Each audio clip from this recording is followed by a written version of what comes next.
जपे जा राधे राधे जपे जा राधे राधे भजे जा राधे राधे जपे जा राधे राधे भजे जा राधे राधे राधे आले बेली राधे आले बेली सरकार जपे जा राधे राधे राधे अलबेली सरकार जपे जा राधे राधे राधा रानी की जय वृंदावन धाम की जय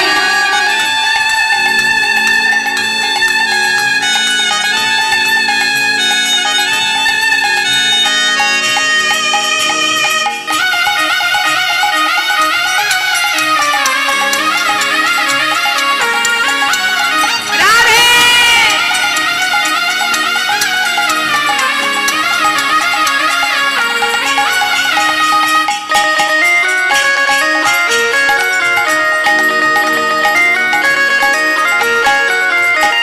जो राधा राधा गावे ब प्रेम पदर था पावे जो राधा राधा प्रेम पदार्थ पावे वो कहे जाए वो कहे जाए बेड़ा पार ओ जपे जा राधे राधे बक हो जाए मेरा पाना जपे जा राधे राधे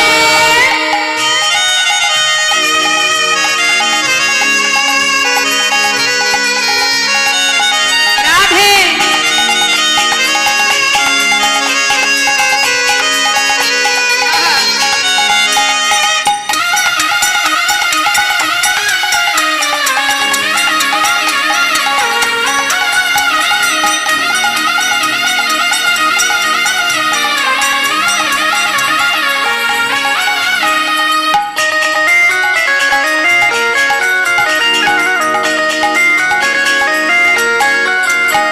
जो राधा नामी न होत रसराज बेचारा रत जो राधा नामी न होतो रसराज विचारो रोतो नहीं होत अच्छा नहीं होत कृष्ण अवतार ओ जपे जा राधे राधे नहीं हो तू ओ नहीं हो तू नहीं हो तू कृष्ण अवतार जपे जा राधे राधे वृंदावन धाम अपार जपे जा राधे राधे भजे जा राधे राधे जपे जा राधे राधे भजे जा राधे राधे बोलिए राधा रानी की वृंदावन धाम की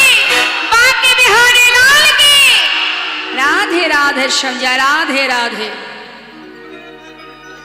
মধুময় শ্রীধাম বৃন্দাবন ভগবান কৃষ্ণ প্রভাস নদীর তীরে যজ্ঞ করেছিলেন মা আস্তে আস্তে আস্তে কথা নয় তোমরা বসো ভাই বসো বসো কথা বলো না তা সেই হরিনাম যজ্ঞে আহা প্রভাস নদীর তীরে যে যজ্ঞ করেছিলেন কেন তিনি যজ্ঞ করেছিলেন সেটা আমাদের একটু জানতে হবে সবাই একটু স্থির হয়ে শান্ত মনে একটু আস্বাদন করুন ভগবান প্রভাস নদীর তীরে যজ্ঞ করেছিলেন এই প্রভাস নদীটা কোথায় গুজরাটে গুজরাটে সৌমতীর্থ বলে একটি জায়গা আছে যেখানে সোমনাথ অর্থাৎ দেবাদিদেব মহাদেব ভোলানাথের বিগ্রহ সেবা হয় তা সেই ভোলানাথের নাম হচ্ছে সোমনাথ সেই নামেই সেই জায়গাটির নাম হলো সৌমতীর্থ এখন এই সৌমতীর্থে একটা নদী আছে যার নাম প্রভাস তাই প্রভাসটা কে দিয়েছিল নামটা চন্দ্রদেব চাঁদ মামা চিনিস চাঁদ মামাকে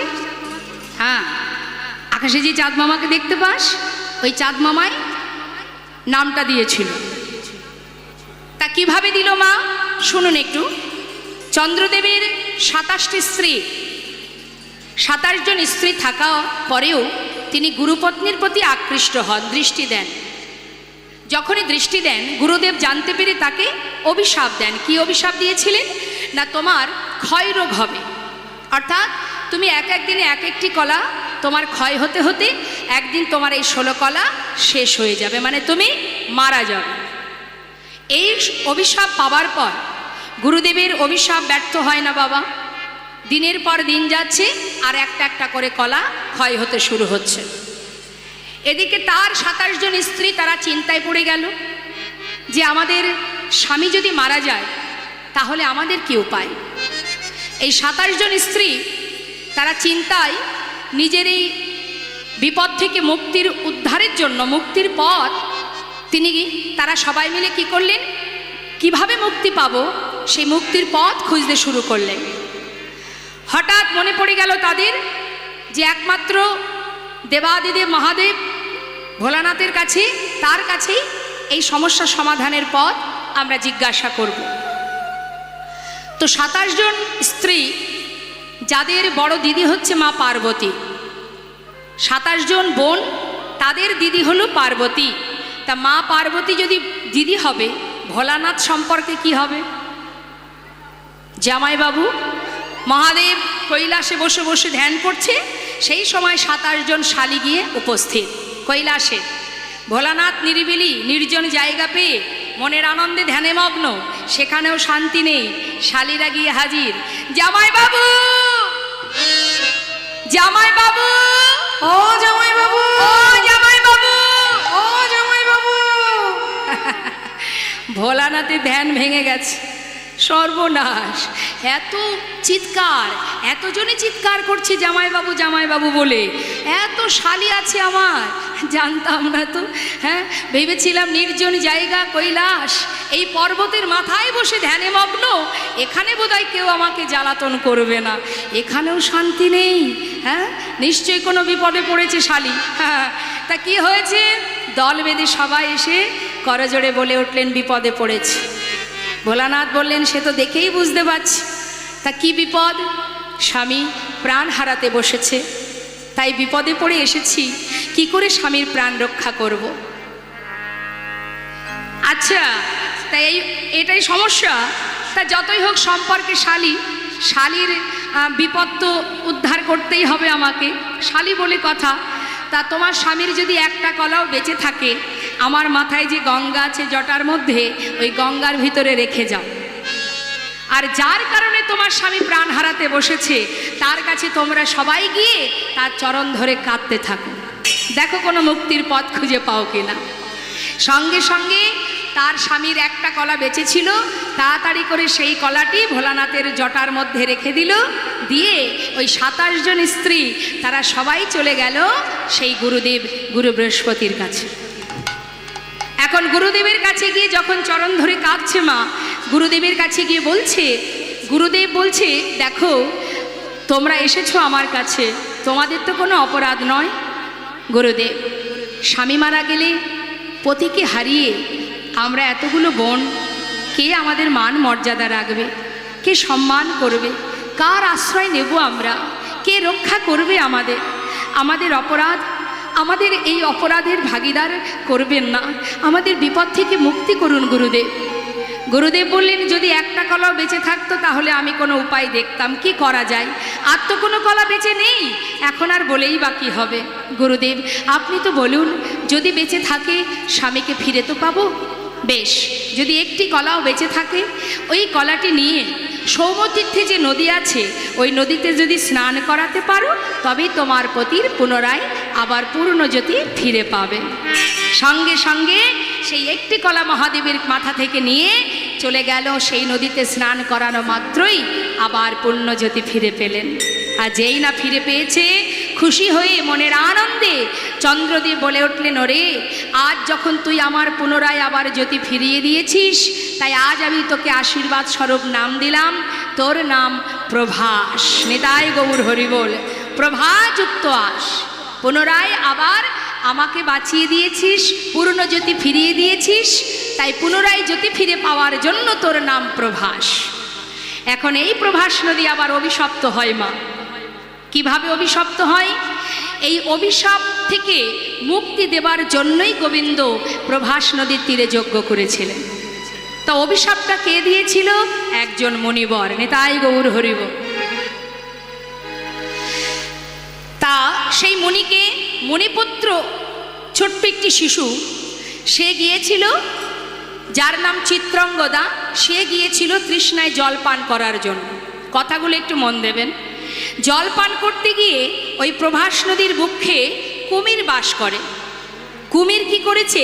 ওই শিশুটাকে তীর থেকে, মানে পাড় থেকে তাকে ধরে টেনে নিয়ে জলের মধ্যে গিয়ে খেয়ে ফেল। যখনই খেয়ে ফেললো, অন্যান্য মণিপুত্ররা খবর পেয়ে তার পিতার কাছে গিয়ে জানালেন। এখন পিতার কাছে গিয়ে যখন জানালেন, তখন সেই পিতা ছুটতে ছুটতে ওই প্রভাস নদীর তীরে এসে বললেন, ওরে প্রভাস, তুই আমার পুত্রের প্রাণ হরণ করেছিস, আমি তোকে অভিশাপ দিলাম, তোর বক্ষের জল শুকিয়ে যাবে, প্রখর রৌদ্রে তুই শুকিয়ে যাবি, তোর বক্ষের উপর দিয়ে পশু পাখি কীট পতঙ্গ তারা হাঁটবে চলবে এবং মলমূত্র ত্যাগ করবে, সবাই তোকে ঘৃণা করবে। প্রভাস সঙ্গে সঙ্গে নিজ মূর্তি ধারণ করে বললেন, হে মুনিবর, আপনি অভিশাপ দেবেন না, আমার তো কোনো দোষ নেই। আমার বক্ষে যে কুমির বাস করে সে আপনার সন্তানকে প্রাণে মেরেছে, আমার কি অপরাধ? তখন মুনিবর মনে মনে চিন্তা করলেন, সত্যই তো, ওর তো কোনো দোষ নেই, শুধু শুধু ওকে অভিশাপ দিলাম। তখন বলে উঠলেন, তবে শোন প্রভাস, অভিশাপ যখন দিয়েছি এ তো আর ফিরিয়ে নেওয়া যাবে না, তাই আশীর্বাদও করে গেলাম। যেদিন এই প্রভাস নদীর জল দিয়ে ভগবান কৃষ্ণচন্দ্র রাধারানীর চরণ ধৌত করবে, সেই দিনই তুই মুক্তি পাবি, তার আগে নয়। নিতাই গৌর হরিবল হরিবল। সেই কারণেই ভগবান প্রভাস নদীর তীরে যজ্ঞ করেছিলেন। শুধু এটাই কারণ ছিল না মা, আর অনেক কারণ। একটু চলে যাব মহাভারতে। মহাভারতে কুরুক্ষেত্রে যুদ্ধের পর হস্তিনাপুরে রাজা হয়েছিল ধর্মরাজ যুধিষ্ঠির। যখন রাজা হলো, ভগবান কুন্তী পিসিমাকে ডাকলেন, পিসিমা, তোমার ছেলে মস্ত বড় রাজা, জীবনে এত কষ্ট, এত দুঃখ, এত যন্ত্রণা পেয়েছ, আজ তোমার ছেলে হস্তিনাপুরের কত বড় রাজা। পিসিমা, তুমি রাজমাতা হয়েছ, আর তোমার কোনো দুঃখ নেই, আজ তুমি মুক্ত, সমস্ত দুঃখ কষ্টের অবসান ঘটে গেছে, সুখের নাগাল খুঁজে পেয়েছো পিসিমা, এবার আমি যাই, আমাকে বিদায় দাও। রথের ওপরে বসে আছে মা, আর এদিকে কুন্তী পিসিমা মনে মনে ভাবছে, কৃষ্ণ যখনই আমাকে ছেড়ে ঘরে যায়, যাবার সময় বলে, পিসিমা আমি আসি। আসি কথার অর্থ কি মা? আসি মানে কি, বাড়ির বাচ্চারা বাড়ির থেকে যখন যায়, ভুল করে যদি বলে মা যাই, তখন মা কি বলেন? বল আসি, যাই বলতে নেই। তা যখনই গোবিন্দ বলেছে পিসিমা আমি যাই, তখনই তার মনে খটকা লাগলো, এমন কথা কৃষ্ণ কেন বলল? তবে কি কৃষ্ণ আজ চলে গেলে আর কখনো আসবে না? এমন কথা তো কখনো বলে না। কৃষ্ণ, এতদিন তুমি আমার কাছ থেকে ঘরে ফেরার সময় আমাকে বলো আমি আসি, আজ তুমি যাই কথাটা কেন বললে? তবে কি আজ চলে গেলে তুমি আর আসবে না? পিসিমা ছাড়ো সব কথা, চলে যাবার আগে আমি তোমায় বর দিয়ে যাব। বলো না পিসিমা, কি বর নেবে? যা চাইবে আমি তাই দেব। কুন্তী পিসিমা বলে উঠলেন, কৃষ্ণ বর দেবে আমায়? তবে দিয়ে যাও। জীবনে এতদিন দুঃখ ছিল, কষ্ট ছিল, যন্ত্রণা ছিল, বেদনা ছিল, এত কষ্ট এত দুঃখ পেয়েছি, 5 পুত্রকে নিয়ে বনে বনে জীবন কাটিয়েছি, জীবনে এত যন্ত্রণা সহ্য করেছি, কিন্তু আনন্দ কি জানো? কোনোদিন তুমি আমায় ছেড়ে কোথাও যাওনি। আজ যেই ছেলে রাজা হয়েছে, সুখের নাগাল পেয়েছি, সেই তুমি আমাদের ছেড়ে চলে যেতে চাইছো। কৃষ্ণ, যদি দিতেই চাও বর, তবে এই বর দিয়ে যাও। জীবনে আর কটা দিন পৃথিবীতে যদি থাকি, যে কদিন এই পৃথিবীতে থাকবো, আর যে কদিন বাঁচব, জগতে যত কষ্ট দুঃখ যন্ত্রণা আছে, যত বেদনা আছে, সবটুকু তুমি আমায় দিয়ে যাও। এতটুকু সুখ যেন জীবনে না থাকে, কারণ সুখ পেলে তোমায় হারাতে হবে। হরিবল হরিবল। যে সুখের মধ্যে কৃষ্ণ নেই, সে সুখের কোনো মূল্য নেই। কি হবে ওই সোনার সিংহাসন, যে সিংহাসনে বসলে কৃষ্ণ হারা হতে হয়? পাশে ভীম দাঁড়িয়ে আছে। মা, জীবনে এত কষ্ট পেলে, এত যন্ত্রণা পেলে, তোমার কি স্বাদ মেটেনি মা? সবেমাত্র দাদা রাজা হলো, আবার তুমি দুঃখ চাইছো কেন?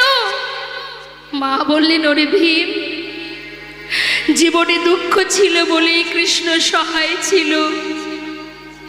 বলতো বাবা, আজ যদি কৃষ্ণ চলেই যায়, এই সোনার সিংহাসনে রাজা হয়ে বসে, রাজ রানী হয়ে কি সুখ আমার, রাজমাতা হয়ে আমি থাকতে চাই না।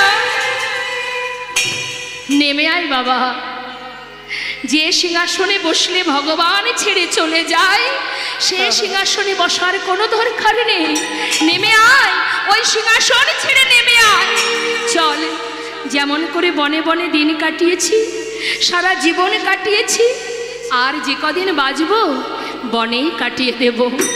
তবে কৃষ্ণকে তো হারাতে হবে না। ভগবান কৃষ্ণচন্দ্র,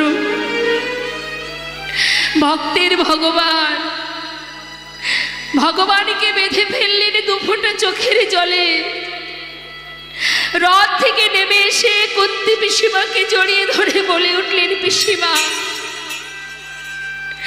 এ তোমার কেমন ভালোবাসা পিসিমা? হরিবল হরিবল। সারা জীবন কষ্ট পেয়েও বাকি দিন কটাও কষ্ট পেতে চাও? এ জগতে সবাই সুখ চায়, তুমি কেন দুঃখ চাইছো পিসিমা? হরিবল হরিবল। কৃষ্ণ, সুখ পেলে যে কৃষ্ণ পাওয়া যায় না, সুখে থাকলে যে কৃষ্ণ হারা হয়ে যেতে হয়। তাই কৃষ্ণকে পেতে গেলে জীবনে যেটাই আসুক না কেন, সেটাই আমার জীবনের আনন্দ, সেটাই সুখ। আর আমি কিচ্ছু চাই না। কথা দিলাম পিসিমা, তোমার ভালোবাসায়, তোমার ভক্তিতে আমি তোমার কাছে চিরতরে বাধা পড়ে গেলাম। পিসিমা, যখনই আমায় তুমি ডাকবে, আমি তোমার কাছে এসে সাড়া দেব পিসিমা। ধরে ফেললেন মা। চোখের জল ভগবান সইতে পারেন না, সবই পারেন। কেউ যদি তার জন্য কাঁদে, আর তিনি স্থির থাকতে পারেন না। পিসিমাকে সান্ত্বনা দিয়ে বিদায় নিয়ে চলে যাচ্ছে রথে করে। কিছুটা পথ গেছে, হঠাৎ পিছন থেকে আর এক মা চিৎকার করে উঠেছে, মাধব, মাধব।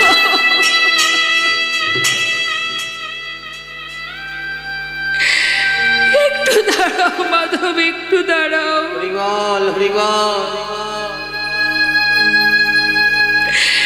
একবার আমার দিকে চেয়ে দেখো, আমি কে?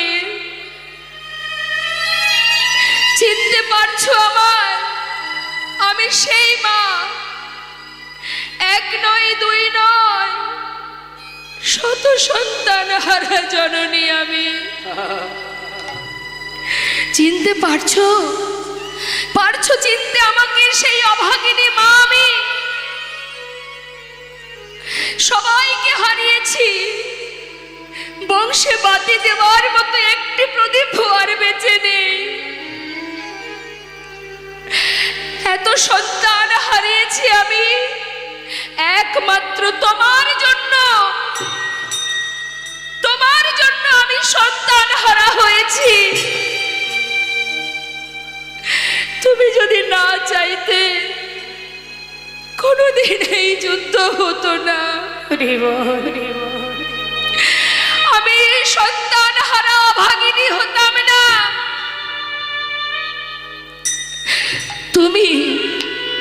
তুমিই করেছো, তুমি অভাগিনী করেছো, আমাকে কাঙালিনী করেছো তুমি, আমার সন্তানকে মেরেছো তুমি। আজ আমি তোমায় অভিশাপ দেব মাধব, আমি সুবল কন্যা, আজ তোমায় অভিশাপ দেব। আমার কুরু বংশ যেমন তুমি ধ্বংস করে দিয়েছো, তোমার যদু বংশ সব ধ্বংস হয়ে যাবে, একটা দ্বীপও বেঁচে থাকবে না। তোমার মৃত্যু হবে, ওই নিম্ন বৃক্ষের ডালে তুমি থাকবে বসে, তোমার চরণখানি দর্শন করে একটি মাছরাঙা পাখি ভেবে তোমাকে ব্যাদের হাতে মরতে হবে, এই আমি তোমায় অভিশাপ দিলাম। অভিশাপ দেওয়া মাত্রই মাতা গান্ধারী ভূমিতে মূর্ছা গেল। সবাই এসে মাতা গান্ধারীকে তুলে ধরে বললেন, মা এ তুমি কি অভিশাপ করলে? মাধবকে অভিশাপ দিও না, তুমি অভিশাপ ফিরিয়ে নাও মা, ফিরিয়ে নাও। ভগবান কৃষ্ণ রথ থেকে নেমে এলেন, এসে বললেন, তোমরা সকলে শান্ত হও, মায়ের তো কোনো দোষ নেই, তোমরা মাকে কেউ বাধা দিও না, বলতে দাও। শুনে রাখো, কুরুক্ষেত্রের মাঠে জয়ের আনন্দ যেমন আমি পেয়েছি, তেমন যারা পরাজিত হয়েছে সেই পরাজয়ের যন্ত্রণাটাও আমি পেয়েছি। সমস্ত মায়ের আশীর্বাদ যেমন মাথায় পেয়েছি, তেমন যে সকল মায়েরা আমাকে অভিশাপ দিচ্ছে, আমি সকল অভিশাপও মাথায় নিতে চাই। মা, তোমার কথাই সত্য হবে, তুমি যা বলেছ আমি মাথা পেতে নিলাম, আমায় তুমি ক্ষমা করো মাধব, আমি যে জ্ঞান শূন্য হয়ে গেছি, আমি যে কি বলেছি আমি নিজেই জানি না, আমায় তুমি ক্ষমা করো মাধব, ক্ষমা করো। মা, তুমি মন্দ কিছু বলনি মা, তুমি যা বলেছ আমি মাথা পেতে নিলাম। মাগো, এই যে মায়ের অভিশাপ, যদুবংশ ধ্বংস হবে, 56 কোটি যদুবংশ, তারা যখন সবাই বড় হলো, যৌবন বয়স, তারা এতটাই উদ্ধত্ত হয়েছিল, এতটা দুষ্ট হয়েছিল, কখনো গুরুজনকে সম্মান করত না। এদের মধ্যে একটি সন্তান ছিল মেয়েদের মতো দেখতে, যার নাম ছিল শাম্ভ। সেই শাম্ভকে নারী সাজিয়ে পেটের উপরে একটা কড়া বেঁধে জঙ্গলে মুনি ঋষিদের কাছে নিয়ে গিয়ে, এতটাই দুষ্ট ছিল সেই বালকেরা, মুনিকে বিরক্ত করে বলে উঠলেন, ও মণিবর, তোমরা সাধনা করছো যুগ যুগ ধরে, বলতে পারো এর গর্ভে কে জন্ম নেবে? মুনি ঋষিরা সাধনায় মগ্ন মা, বারবার বিরক্ত করছে তো, তাদের এমনই কঠিন সাধনা, এমনই তাদের তপস্যা, তারা কিন্তু ভূত ভবিষ্যৎ বর্তমান বলতে পারত, কিন্তু বারবার বিরক্ত করছে বলে উঠলেন, তবে শোন বালক, তোরা যদি ঘরে ফিরে যাস আমি কিছু বলবো না, আর যদি এইভাবে বিরক্ত করতে থাকিস তবে শুনে নে, এর গর্ভে যে সন্তান বা যেই জন্ম হবে তার হাত দিয়ে তোদের এই 56 কোটি যদুবংশ ধ্বংস হয়ে যাবে। কথা শোনা মাত্রই সঙ্গে সঙ্গে ঘরে ফিরে গেল। দেখতে দেখতে যে পেটে কড়াটা বেঁধেছিল সেটা ফাল হয়ে প্রসবিত হলো। সেই ফালটা নিয়ে গোবিন্দের কাছে গেলেন। ভগবান বললেন, বালক, এক কাজ করো, ওই প্রভাস নদীর তীরে যে পাথর আছে, পাথরে ফালটাকে ঘষে ঘষে শেষ করে দাও। সমস্ত বালকরা সেই পাথরটা নিয়ে সেই প্রভাস নদীর তীরে গিয়ে সেটাকে ঘষতে শুরু করলেন। ঘষতে ঘষতে যখন আর এতটুকু বাকি আছে, যত ঘষছে মা তত ফেনা বাহির হচ্ছে, আর ফেনাগুলো নদীর ধার বরাবর যাচ্ছে, আর ওই ফেনা থেকে নদীর ধারে ধারে নল খাগড়ার গাছ তৈরি হচ্ছে। আর অবশেষে যেটুকু বাকি ছিল, চিন্তা করছি এটুকু দিয়ে কি আর হবে, সেটাকে হাতে করে নিয়ে ওই প্রভাস নদীর জলের মাঝে ছুঁড়ে ফেলে দিল। আর সেই ফালটা খেলো কে? রাঘব বোয়াল বলে একটি মাছ। এদিকে যারা মাছ ধরে ধীবর, তারা মাছ ধরতে গিয়ে জালের মধ্যে সেই রাঘব বোয়ালকে পেয়ে যায়, তীরে তুলে সেটাকে কর্তন করা মাত্রই সেই ফালটা আবার পেটের থেকে বাইরে বেরিয়ে আসে। এখন ধীবরের আর ফাল দিয়ে কী করবে? সেই ফালটাকে হাতে করে নিয়ে একটা জঙ্গলে ছুঁড়ে ফেলে দেয়। আর সেই জঙ্গল থেকে কুড়িয়ে পায় জরা নামের এক ব্যাধ। নিতাই গৌর হরি বল। কীভাবে দেখুন লীলা হচ্ছে মা পরপর। এবার ওই যে বাবা জরা নামের ব্যাধ, এই ব্যাধটিকে ইনি হচ্ছেন রাম অবতারে বালির পুত্র অঙ্গদ। বালিকে যখন হত্যা করেছিলেন রামচন্দ্র, মা সীতাকে উদ্ধার করার জন্য পিছন থেকে তীর মেরেছিলেন। ক্ষত্রিয় যারা হয় তারা যুদ্ধ ছাড়া কখনো অস্ত্র ধারণ করতে পারে না, অস্ত্র প্রচার করতে পারে না, কিন্তু ক্ষত্রিয় হয়েও তারা যুদ্ধ না করে বিনা যুদ্ধে পিছন থেকে তীর মেরে হত্যা করেছিল বলেই অঙ্গদ অর্থাৎ বালির পুত্র যে অঙ্গদ, সে কিন্তু জানতো না যে তার পিতাকে কে মেরেছে। কিন্তু মা সীতাকে উদ্ধার করার জন্য ওই ছোট্ট অঙ্গদ প্রভুকে অনেকভাবে সহযোগিতা করেন। প্রভু খুশি হয়ে বলেছিল, অঙ্গদ তুমি এমনভাবে আমাকে উপকৃত করেছো, আমি তোমার সেবায় সন্তুষ্ট। বলো তুমি কি বর চাও, যা চাইবে আমি তাই দেব। করজোড়ে বলেছিল, দয়াময় যদি তুমি আমায় বর দিতেই চাও তবে এই বর দাও, যে বিনা যুদ্ধে আমার পিতাকে পিছন থেকে তীর মেরে হত্যা করেছে, আমিও তাকে তীর মেরে হত্যা করতে চাই। নিতাই গৌর হরি বল। ভগবান বললেন, তথাস্তু, তাই হবে, তোমার মনোবাঞ্ছা পূর্ণ হবে। সেই অঙ্গদই কিন্তু মা ব্যাধ, দাপর যুগে জরা নামের ব্যাধ। এখন সে তার কাজ কি? পাখি ধরা। সে প্রতিদিন বনে পাখি ধরে। হঠাৎ ওই জঙ্গলের মধ্যে ওই ফালটা পেয়ে মনে বড় আনন্দ, আহা এত সুন্দর ফাল তীরের আগায় বিঁধে রেখেছে। চিন্তা করছে এটা দিয়ে যদি পাখি মারি অতি তাড়াতাড়ি আমি আমার কার্য সিদ্ধি করতে পারবো, পাখি মারতে সুবিধা হবে। তাই তীরের আগায় সেই ফালটা বিঁধে রেখেছে। ওই তীর দ্বারাই কিন্তু ভগবান কৃষ্ণ আমার প্রভাস নদীর তীরে যজ্ঞ করবার পর যখন নিম্ন বৃক্ষের ডালে তিনি বসে থাকবেন আর এই চরণটা দুলবে, আর এদিকে জরা নামের ওই ব্যাগ মাছরাঙা পাখি ভেবে যেই না তীর মারবে, প্রভু আমার ভূমিতে পতিত হবেন। নিতাই গৌর হরি বল। আর 56 কোটি যদুবংশ ধ্বংস কি করে হবে? সবাই যাবে প্রভাস নদীর তীরে যজ্ঞের জন্য। সেখানে যাবার পর ওই নদীর ধারে তাদের মধ্যে প্রথমে হবে মুখে মুখে কথা কাটাকাটি, তারপরে হবে হাতাহাতি, হাতাহাতি হতে হতে মারামারি বাঁধবে, তারপরে হবে লাঠালাঠি। এখন লাঠি কোথায় পাবে? নদীর তীরে ওই যে নল খাগড়ার গাছগুলো আছে, যেটাকে ধরে মারবে সেই সেখানে মারা যাবে। নিতাই গৌর হরিবল। এইভাবে 56 কোটি যদুবংশ ধ্বংস হবে। সব কিছু সুব্যবস্থা হলো। করুণাময় গোবিন্দ আমার বৃন্দাবন ছেড়ে তিনি চলে গেলেন দ্বারকায়। নিতাই গৌর হরিবল। গুরুর কাছ থেকে, গুরু সান্দীপনি মুনির আশ্রম থেকে তিনি রাজনীতি শিক্ষা লাভ করে তিনি বৃন্দাবন ছেড়ে চলে গেলেন দ্বারকায়। দ্বারকায় গিয়ে রাজা হয়ে আছে। আর এবার আমরা দেখব মা বৃন্দাবনে কৃষ্ণহারা হয়ে বৃন্দাবনের কি অবস্থা। আমরা পদাবলীর মধ্যে দিয়ে শুনব, ধৈর্য ধরে আস্বাদন করুন, খুব ভালো লাগবে। প্রেমময়ী রাধারানী বৃন্দাবনে কৃষ্ণহারা হয়ে ভাবের আবেশে তিনি কৃষ্ণ বিরহিণী, তিনি কাঁদছেন।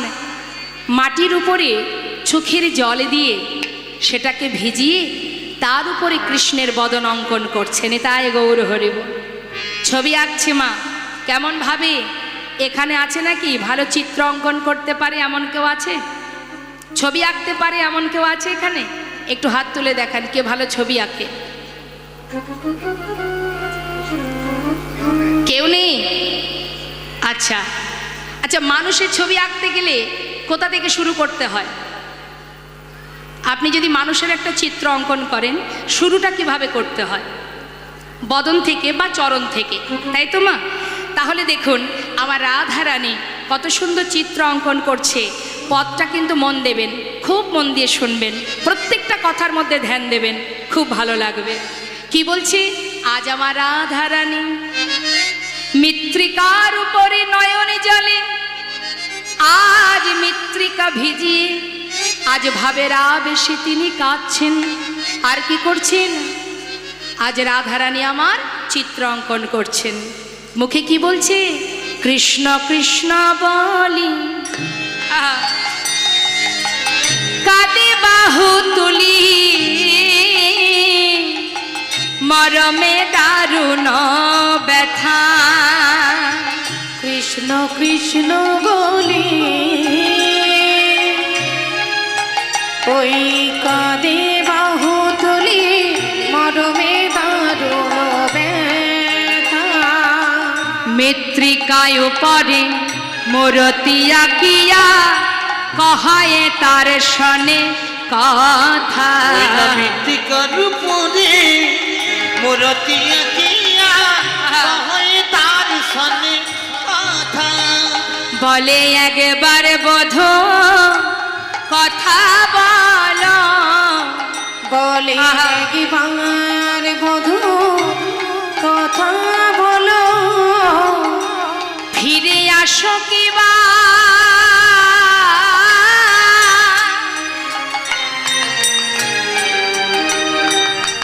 নাইবা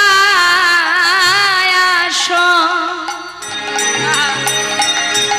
একবার বধূ কথা বলো, ফিরে আসো কিবা,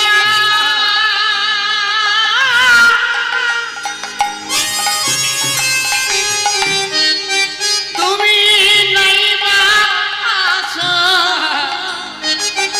একবার বধূ কথা বলো। মৃত্তিকায় পরে মূরতি আঁকিয়া, কহে তার শনে কথা। ওই না মৃত্তিকার উপরে মূরতি আঁকিয়া, কহে তার শনে কথা। ওমা আঁকছে কি জানুন? শুনুন, একে একে আঁকছে, তবে কোথা থেকে আঁকছে? না মস্তক থেকে, না চরণ থেকে। রাধারানী আঁকছে কোথা থেকে? মহাজন বর্ণনা দিচ্ছেন, পদাবলিতে বলছেন, দেখো দেখো আঁকিয়া সে কটি, মানে কোমরটা, পরাই ঘটি, কত না যতন করি। দেখো আঁকিয়া সে কোটি, পড়ায় ঘটে, কত না যত্ন করে। নাভি সরোবর আখিল তারি পর, কত না যতন করে। ওই দেখো না ভীষণ বর, আখিল তার পার, কত না যত্ন করি। ওমা বল হরিব। আজ কি করলেন? সুন্দর করে কোমরটা এঁকেছে, একটা পরনে সুন্দর করে ধটি বেঁধে দিয়ে নাভি সরোবর অঙ্কন করেছে। যেই না এঁকেছে, পাশে কারা? সখীগণ। সখীরা বলে উঠছে, এই রায়, ও রায়, রায় কি হয়েছে বল দেখি তোর? আরে বাবা, এ কেমন আঁকাচ্ছিরি রে? এইভাবে কেউ চিত্র অঙ্কন করে? কি রে, গুরু ধরে অঙ্কন শিখেছিলি, সব ভুলে গেছিস নাকি রে? হ্যাঁ? আরে বাবা, মানুষ যদি চিত্র অঙ্কন করে, হয় মস্তক থেকে আঁকে, না হলে চরণ থেকে আঁকে। তুই মাঝখান থেকে ছবি আঁকছিস? কি রে, ভুলে গেছিস বুঝি? শ্রীমতী রাধারানী বলিছেন ললিতারে, না না আমি চিত্র অঙ্কন ভুলি নাই। আহা, তবে এমন ভাবে আঁকছিস কেন? ওরে ললিতা রে, যদি আমি বদন আঁকি, ওই বদনের জুড়া ভুরু বাঁকা নয়, যদি একবার আমার চোখে পড়ে যায়, আর যে আমি অঙ্কন করিতে পারবো না রে। ওই নয়নে যে জন নয়নে দেয়, সে যে জগতের সব ভুলে যায়, সেই জন্য আমি আঁকি না। আচ্ছা, যদি নয়ন আঁকলে তোর নয়ন জলে ভরে যায়, তাই তুই অঙ্কন করতে পারিসনি, তাহলে চরণ থেকে শুরু করতে পারতিস, চরণ থেকে আঁকলি না কেন? হরি ললিতা রে, এই বৃন্দাবনে কৃষ্ণ আমায় ছেড়ে চলে গেছে। যদি আগে তারে চরণ আঁকি, আবার যদি সে আমায় ছেড়ে চলে যায়, বলে বল আমি কি নিয়ে ব্রজে রইব? তাই তো আমি চরণ আঁকি নাই। হরি বল, হরি বল।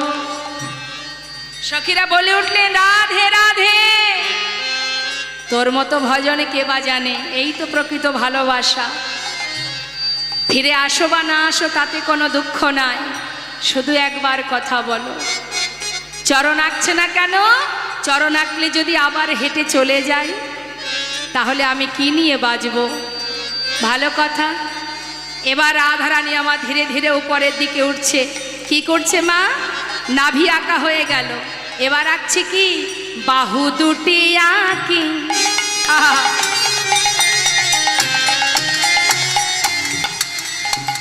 ছলো ছলো আঁখি, বাঁশিটি দিল সেই করে। ওই না বাহু দুটি আঁকি,